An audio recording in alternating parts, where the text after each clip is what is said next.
Hello everyone and welcome to the next game we'll be covering from the Tata Steel Chess India second day, or rather game 4. It is Narayanan Lina versus Magnus Carlsen, and a lot of you were saying that you haven't heard about this gentleman before, not Magnus, Narayanan obviously, but he's doing incredibly well after the first day, and I thought you guys would enjoy this game, so let's dive straight into it. Narayanan Lina with white opens with pawn to e4.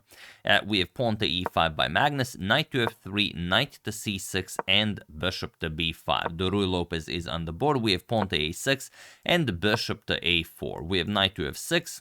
So pretty standard stuff here, the well-known Columbus variation of the Ruy Lopez of the Morphy's defense, castles and bishop to e7. We have queen to e2 and pawn to d6. You could defend the pawn in many ways. Queen to e2 is also very nice.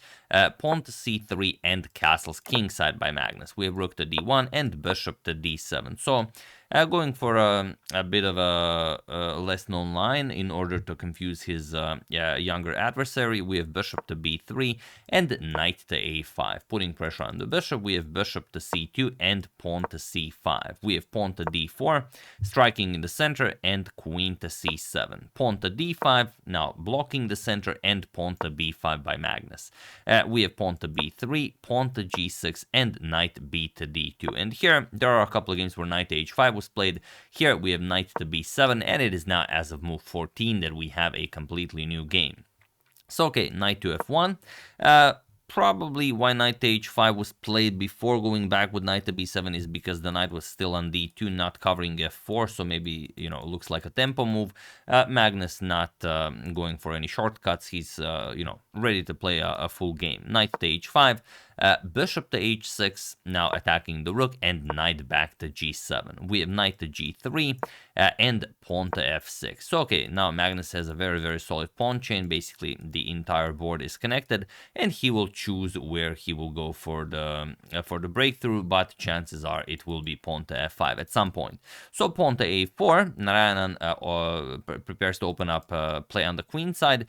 We have rook f to b8 and a captures on b5. A captures bishop to d3, now putting pressure on the b5 pawn. Magnus simply defends. Queen to b6. We have pawn to b4 and pawn to c4. Magnus grabs more space and creates perhaps a long-term weakness, that is the c3 pawn. So if the rook moves the a1 square, rook moves from the a1 square, and Magnus is able to play something like rook a3, the c3 pawn will be an issue. We have bishop to c2, knight to d8, and now knight to d2. We have queen to b7 and bishop back to e3. We have rook captures on a1, rook captures on a1, and rook to a8. Magnus now says, all right, let's trade off rooks, and then I will have my queen ready to jump to a3 or wherever is needed. And probably best is to just trade and go queen to d1 and have the queen ready to somehow defend that c3 pawn. But in the game, rook to f1 was played. Here Narayanan is saying that he wants to open up the position with f4 and try to put pressure on that black king somehow.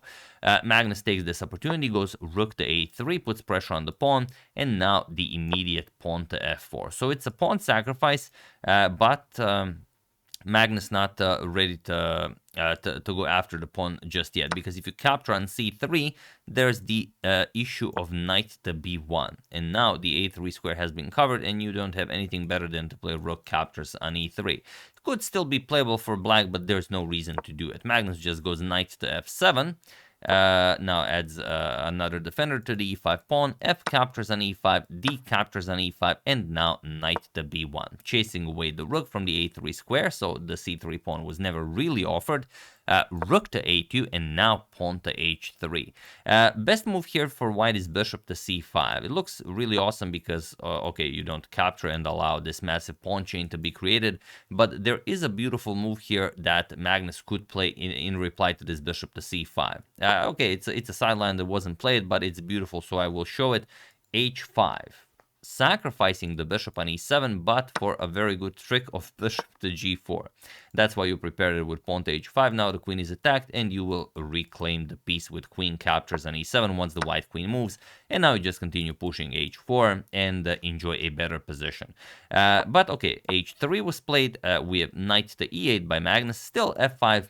Always an idea. Magnus decides to prepare it, knight e8, and now bishop to c5. We have knight, not bishop, knight e to d6 was played, and now king to h2. We have queen to a8, gaining full control over the a file, and rook to f2. We have queen back to d8, and now queen to d1, unpinning from the rook. Bishop to f8, now preparing maybe something like bishop to h6, and bishop to e3. Trying to counter that, bishop to h6 still, and bishop captures. We have knight captures, and now knight to d2. So now the question is, not knight to e2, knight to d2. Can Narayanan defend both the c3 pawn and the e4 pawn? As those are the two weaknesses. If Magnus can attack those two weaknesses, then it's not going to be possible to defend. Magnus goes king to g7, adds another defender to that f6 pawn, as the white queen can also attack it at any point, and prepares something like probably knight to f7 to maybe g5. We have knight d to f1, and now knight h to f7, queen to f3, putting pressure on that f6 pawn, and it looks like maybe white has something here, but no, this is strictly about whether white can defend these two pawns. If not, then it's not going to be possible. Magnus goes rook to e3, puts pressure on the pawn, and queen to e3. We have queen to a8 and queen back to f3, saying that, okay, not much to be done here. We have to just repeat and wait and see if Magnus has a way of making or forcing matters. Knight to e8, and now we have knight to e2. Here, it's very hard to say, but probably everything is good for Magnus here. But after knight to e2, there's just a very clear way of how to win the game, and you have to be a true master of positional chess to solve this one. Feel free to pause the video and try to find the absolute best move for Magnus while I give you a couple of seconds.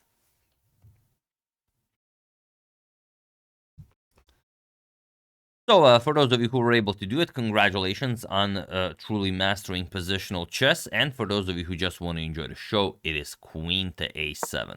There are many nice moves here, like rook to a2 is very nice, pawn to h5 is very nice. If you decided for any of those moves, it's very nice. But queen to a7 is just game over. There's no good move here for white, and I'm just gonna show you, well, knight to g5 is a pretty terrible threat. So what happens if you stop knight to g5? Then comes knight h6, and then knight to g4, and that's pretty much it. There's nothing for white to do here. The real question is can white trade queens? Because like we said, if you can defend these two pawns, you should be okay. But no, Magnus can just trade queens and go and win the pawn like this. Knight e to d6, now you put pressure on the pawn. Okay, knight to d1, we want this pawn defended so we can add more support to the e4 pawn. Knight g5 attacking the pawn, knight g3 now defending the pawn, and now h5 preparing h4 to kick away the defender of the e4 pawn. Pawn to h4 beating black to the punch, knight to g to f7, and now whatever you play, let's say king to g1, bishop to g4. You will simply eliminate the defender of the c3 pawn and then win it. And if knight to e2 blocking that, now you play rook to a1, and this is how you win one of the pawns and then of course the game.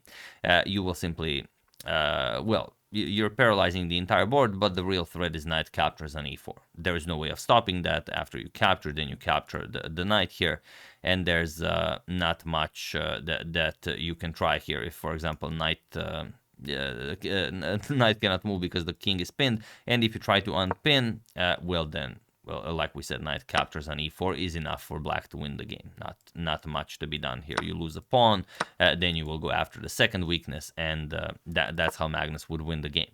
But in the game, knight to e3 was played, and now Magnus has to take the other route, and that is knight to g5. Now the queen is attacked, also the e4 pawn is hanging.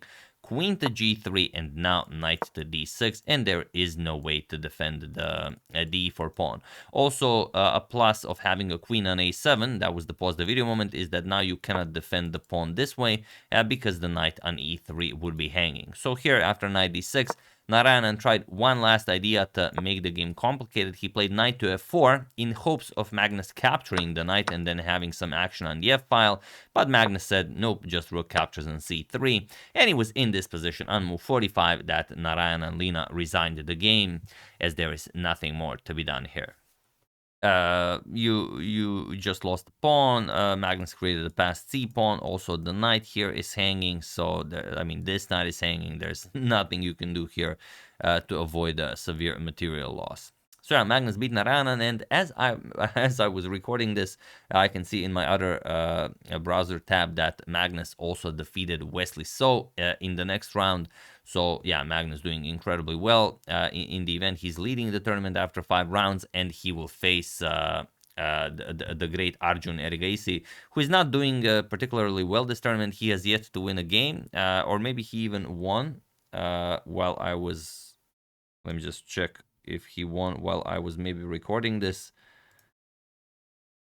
Nope.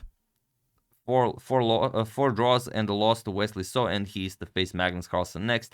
And unless it's going to be a total snooze fest, it is most likely the next game I will cover. So yeah, that's the game. Hope you guys enjoyed it. Like I said, very nicely played by Narayanan up to the point of facing Magnus, but Magnus is just a very, very different opponent, and yeah, people find that out if they face him. I would like to thank Gordon Solar, Samir Hossein, Daghain Manshadi, Jeffrey Johnson, Yusuf Ivalin, and Dan McCormick for a contribution to my channel. Thank you a lot. I really appreciate it. As usual, you can check 2 of my previous videos here. Thank you all for watching, and I will see you soon, continuing to check up on your wonderful suggestions and whatever else happens in the chess world. Thank you all. I will see you soon, and have an excellent rest of your day.